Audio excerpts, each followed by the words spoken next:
Now, Trump did speak after Cohen admitted to stealing thousands from the Trump Organization. Here's what he had to say. Roll it. What we saw, that was an incredible display. I've never seen anything like it in my life. A tyrant. And everyone's talking about it. But you saw what happened, what just took place in that court. And hopefully the motion to dismiss this trial will go through, because this trial is a disaster for our country. It's a disaster for New York State, New York City. Greg Jarrett just says, where exactly is the crime? To quote a memorable line from Shakespeare in Love, I don't know, it's a mystery. Quoting from Shakespeare.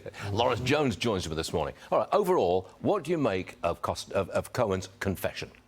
Well, first, I would say, before I even get to Costello and Cohen, the former president talked about how this was a mischaracterization of justice. Yep. Looks like we just got those latest fundraising numbers out there. Yep.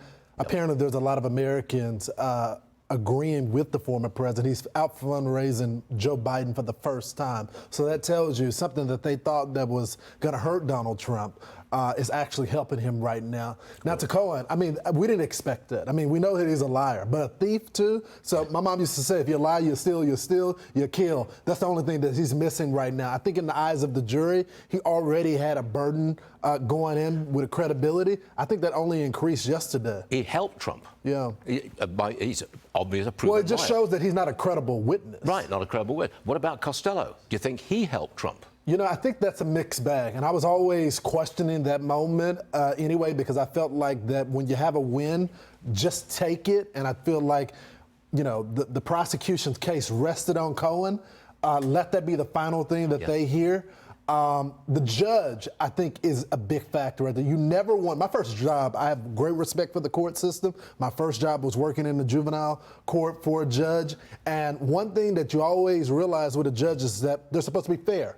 And judges have certain things that make them tick, and it's universally applied. I think the thing that is hurting and has people upset is that the judge showed no animosity or any slight upsetness when it came to Stormy Daniels and her testimony, which did not contribute to the overall alleged crime. But there was some pushback when it came to Costello. He was ruling on the objections of the prosecution in favor of them constantly, and then, of course, he dismissed the jury. I think a lot of people are saying that's unfair. I'm going to change the subject. Yep. I need you to cover this before you leave us. Look at the Wall Street Journal's editorial board statement this morning. Biden to Morehouse graduates, America hates you. The piece argues that Biden's goal in that commencement address was to stir up racial division. You agree with that? Well, when I saw the president's comment, took great umbrage with it for obvious reasons.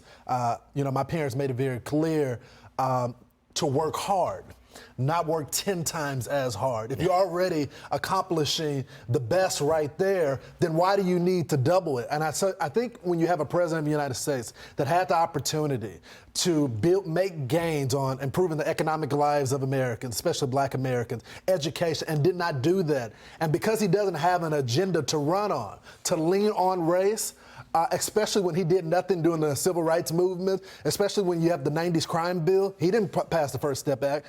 Donald Trump did. He says that he was on the front lines and got arrested during the civil rights movement. He didn't. He was friends with segregationists, went to their funeral, spoke at their funeral. So again, if you want to move the country forward, I'm down to hear that conversation. Yeah. That's not what the president is doing. I think it's nasty, too. And what a day to do that on. Yeah, when you have people going to one of the top colleges in the country, Morehouse College. This is their big day. They have worked hard, getting ready to go into the workforce, and the president saying that the country doesn't love them and they're going to have to work 10 times as hard. Really out of place. That was disgusting. Really out of place. Yeah. Lawrence Jones, always great. Thanks for being with us this morning. Thanks.